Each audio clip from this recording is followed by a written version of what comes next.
አርሰናልና አርሰናልና ቪክተር ጊዮኬሬሽ ከዝውውሩ መጀመሪያ ቀን ጀምሮ በተደጋጋሚ የምንሰማቸው ቃላት ናቸው። ዛሬም አዲስ ነገር በዚህ ዝውውር ላይ የተሰማ ነው። ተጫዋቹ አስቀድሞ ሲያደርግ ከነበረው በተጨማሪ ስፖርቲንግ ሊዝበን ላይ ጫና እያሳደረ ነው። እንደ ዘ ስታንዳርድ መረጃ ከሆነ ጊዮኬሬሽ ወደ ስፖርቲንግ ሊዝበን የመመለስ ምንም አይነት ፍላጎት እንደሌለው ተናግሯል። ስፖርቲንግ ሊዝበን በቀጣይ ልክ እንደ ሌሎቹ ክለቦች ሁሉ የዝግጅት ጊዜ ይኖረዋል። በዚህ ዝግጅት ጊዜ ደግሞ ሁሉም ተጫዋቾች ወደ ልምምድ ማዕከሉ እንዲመለሱ ይጠበቅባቸዋል። ቪክተር ጊዮኬሬሽ ይሄንን እንደማያደርግ ነው ለስፖርቲንግ ሊዝበን ነግሯል የተባለው። ይህም ስፖርቲንግ ሊዝበንን ጫና ውስጥ ሊከተው እንደሚችል ይጠበቃል። ምንም እንኳን ፕሬዝዳንቱ ቫራንዳስ ጫና ውስጥ እንደማይከታቸው ቢናገሩም አንድ ተጫዋች ከክለቡ መውጣት እንደሚፈልግ ከተናገረ በሚቀጥለው ዓመት በሚፈልገው ልክ ወይም ደግሞ በሚችለው አቅም አይጫወትም ማለት ነው። ይሄም ክለቡን ይጎዳዋል። እንደዚህ አይነት ሰጣ ገባዎች ሲኖሩ ክለቦች አስቀድሞ ተጫዋችን መሸጥ ይፈልጋሉ።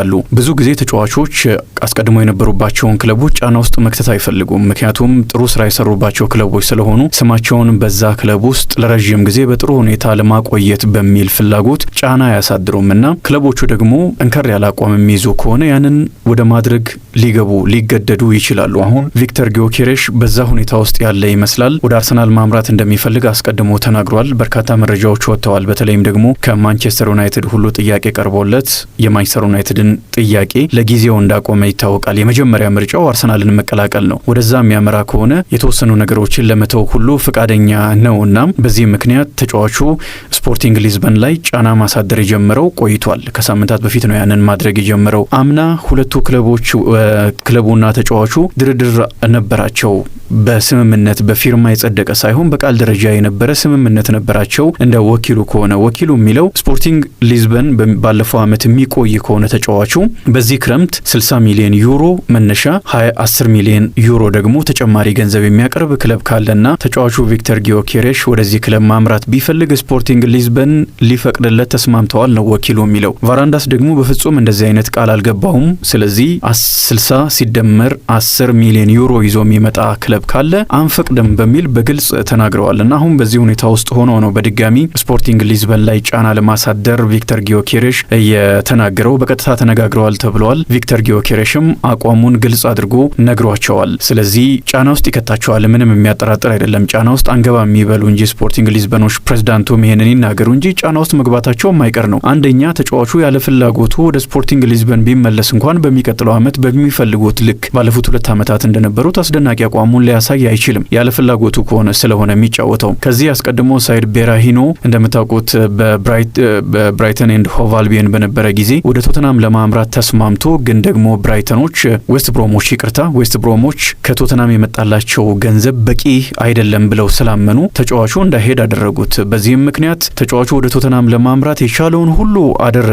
ዌስት ብሮሞችም ተጫዋቹን አቆዩትና ተጠባቂ ወንበር ላይ ያስቀመጡት። የእግር ኳስ ሕይወቱ ከዛ በኋላ እንዴት እንደተበላሸ ትልቅ ደረጃ ላይ ደርሳል። በእንግሊዝ ብሔራዊ ቡድን እንመለከተዋለን ብለን ነበረ ስንጠብቅ የነበረው። ግን ደግሞ ካስቀመጡት በኋላ የእግር ኳስ ሕይወቱም ተበላሸ። እነሱም ደግሞ ማግኘት የነበረባቸውን ገንዘብ ከዝውውር ሊያገኙ የነበረውን ገንዘብ ሳያገኙ ቀሩ። ቪክተር ጊዮኬሬሽ አሁን በዚህ ሁኔታ ላይ ነው ያለው። በጣም ትልቅ ተጫዋች ነው። ከሳይድ ቤራሂኖ ጋር ልናነጻጽረው የምንችል ተጫዋች አይደለም። በ2 ዓመታት ታላቅነቱም በደንብ ያሳየ ተጫዋች ነው። ጥያቄዎች ቢኖሩም ግን ደግሞ ያሉበት ሁኔታ ተመሳሳይ ነው ለማለት ነው። ቪክተር ጊዮኬሬሽ ከስፖርቲንግ ሊዝበን ለቆ ወደ አርሰናል ማምራት ይፈልጋል። ነገር ግን ቪክተር ጊዮኬሬሽን ለማስፈረም አርሰናል ያቀረበው የመጀመሪያ ጥያቄ ውድቅ ተደርጎበታል። ሁለተኛም ጥያቄ ይዞ ሲመጣ ስፖርቲንግ ሊዝበኖች የሚፈልጉት ገንዘብ እንደማይሆን ይጠበቃል። በዚህ ምክንያት ደግሞ ፕሬዝዳንቱ እንደተናገሩት የዚህን የአርሰናልን ጥያቄ ውድቅ ያደርጋሉ።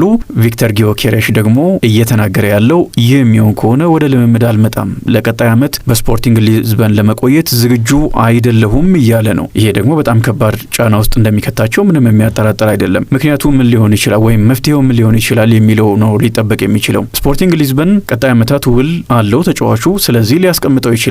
ግን ደግሞ ከሱ የሚያገኘውንም ገንዘብ ሊያጣ ስለሚችል ቀጣይ አርሰናልና ስፖርቲንግ ሊዝበን የሚያደርጉትን ድርድር ወደ አርሰናል ያመዘነ የማድረግ እድል ይኖረዋል ነው በዋናነት እየተነገረ የሚገኘው። ጊዮኬሬሽ ለስፖርቲንግ ሊዝበን ሁሉንም ማድረግ ያለው ሊፈቀድልኝ ይገባል የሚል አቋም ይዟል። ወኪሉ 60 ሲደመር 10 ሚሊዮን ዩሮ የሚቀርብ ከሆነ ልትለቁት ይገባል፣ ቃል ገብታችሁልናል እያለ ነው። ቫራንዳስ ቃል አልገባሁም ብለዋል። ተጫዋቹ ወደ ኤሚሬትሱ ክለብ ለማምራት ጥብቅ ፍላጎት አለው። የቻለውንም እያደረገ ይገኛል። በአውሮፓ ቻምፒየንስ ሊግ ከአርሰናል ጋር መሳተፍ ይፈልጋል። በስፖርቲንግ ሊዝበን ያንን የማድረግ እድል አለው። ግን ደግሞ በትልቅ ክለብ አንደኛ በአውሮፓ በሚገኙ 5ቱ ሊጎች መካከል በአንደኛው መጫወት ይኖርበታል ታላቅነቱን ማስመስከር ካለበት። ሁለተኛ ደግሞ በቻምፒየንስ ሊግም የሚጫወትበትን እድል የሚሰጠው አርሰናል ነው። ሁለቱንም ነገሮች ማግኘት ይችላል። ደግሞ 27 ዓመቱ ስለሆነ በስፖርቲንግ ሊዝበን አንድ ዓመት ቢያሳልፍ ወደ 28ኛ ዓመቱ ነው የሚዘዋወረውና ያንን የሚፈቅድ ላይሆን ይችላል። አርሰናል በቁጥር 1 ኢላማው ቤንጃሚን ሼሽኮ የደሞዝ ጥያቄ እንደተበሳጨ ነው መረጃዎቹ የሚጠቁሙት። መጀመሪያ አካባቢ የቤንጃሚን ሼሽኮን የአርቢ ላይፕዚግ የገንዘብ ጥያቄ ለመክፈል ነው ፈቃደኛ ያልሆነው የሚሉ ነበሩ መረጃዎች በብዛት ሲወጡ የነበሩት። አልተስማማም ከአርቢ ላይፕዚግ ጋር የሚል መረጃ ነበረ ሲወጣ የነበረው። ቀጥሎ ግን አርቢ ላይፕዚግ የጠየቀውን ገንዘብ ለመክፈል አርሰናል ዝግጁ ነው፣ ግን ደግሞ ተጫዋቹ ከፍ ያለ ጥያቄ አቅርቧል፣ ደሞዝ ማለት ነው። ያ የደሞዝ ጣሪያ ደግሞ ያቀረበው አርሰናል ከሚፈልገው እጅግ በጣም የተጋነነ ስለሆነ ይህንን ጥያቄ መቀበል ፍላጎት የለውም የሚል ነውና አሁን ፊቱን ወደ ጊዮኬሬሽ አዙሯል። ጊዮኬሬሽ ደግሞ በዚህ ደረጃ ስፖርቲንግ ሊዝበን ላይ ጫና የሚያሳድር ከሆነ አርሰናል ተጫዋቹን የሚያገኝበት እድል ይኖራል። አምና ብቻ በ52 ጨዋታዎች 54 ጎሎችን ያስቆጠረው በአውሮፓ የወርቅ ጫማን እንዳይወስድ ያደረገው ስፖርቲንግ ሊዝበን የሚጫወትበት ሊግ የፖርቱጋል ፕሪሜራ ሊጋ መሆኑ ነው። ከ5ቱ ሊጎች ውጪ መሆኑ ነው። በእነዚህ ሊጎች ቢኖር በተለይም ደግሞ በመጀመሪያ 3ቱ ሊጎች ቢኖር የሚያስቆጥረው አንድ ጎል ለወርቅ ጫማው በከፍተኛ ደረጃ ነጥብ ስለሚኖረው የአውሮፓ ኳስ መውሰዱ የማይቀር ነው። ከፍተኛውን ጎል ያስቆጠረው ተጫዋች ግን እሱ መሆኑ ምንም የሚያጠራጥር አይደለም። 54 ጎሎችን በ52 ጨዋታዎች ያስቆጥሯል። ከአንድ በላይ ጎል በአንድ ጨዋታ ያስቆጥራል ማለት ነው በአማካይ። በአጠቃላይ በሁለቱ ዓመታት በስፖርቲንግ ሊዝበን በ102 ጨዋታዎች 97 ጎሎችን አስቆጥሯል። 28 ጎል የሆኑ ኳሶችንም አመቻችቶ ማቀበል የቻለ ተጫዋች ነውና ጫና መፍጠሩ ለአርሰናል እንደ ጥሩ ዜና የሚታይ ነው። ግን ደግሞ ተጫዋች አስፈርሞ ደጋፊዎች ካልተመለከቱ የሚረኩ አይመስለኝም። ኬፓ አሪዛባላጋንም በተመለከተ ስካይ ስፖርት በጣም አሪፍ መረጃ ይዞ ወጥቷል። አርሰናል በዚህ ሳምንት ለንደን ተገኝቶ ይጨርሳል የሚል መረጃ ነው የወጣው።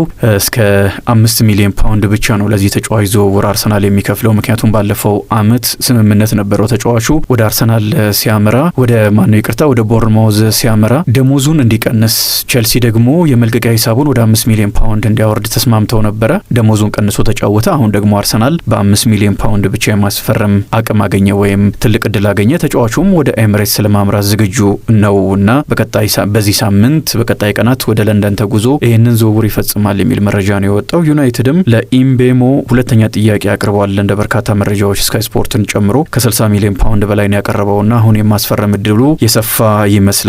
በዋናነት የሚፈልገው ተጫዋች ነው። ማቲያስ ኩኛን አስፈርሟል። በጣም አሪፍ ተጫዋች። ኢምቤሞን የሚጨምር ከሆነ ደግሞ በጣም አሪፍ ይሆናል። ቼልሲም ጄሚ ጌቴንስን ለማስፈረም መቃረቡን ፋብሪዚዮ ሮማኖ መረጃ ይዞ ወጥቷል። አስቀድሞ 42 ሚሊዮን ፓውንድ አቅርቦ ዶርትሙንድ ውድቅ አድርጎበት ነበረ። ግን ከዛ ከፍ ያለ ገንዘብ ማቅረቡን ተከትሎ ጌቴንስ ወደ እንግሊዝ ይመለሳል፣ ለቼልሲ ይፈርማል። የ7 ዓመታት ውል ለመፈረም መስማማቱ የሚታወስ ነው።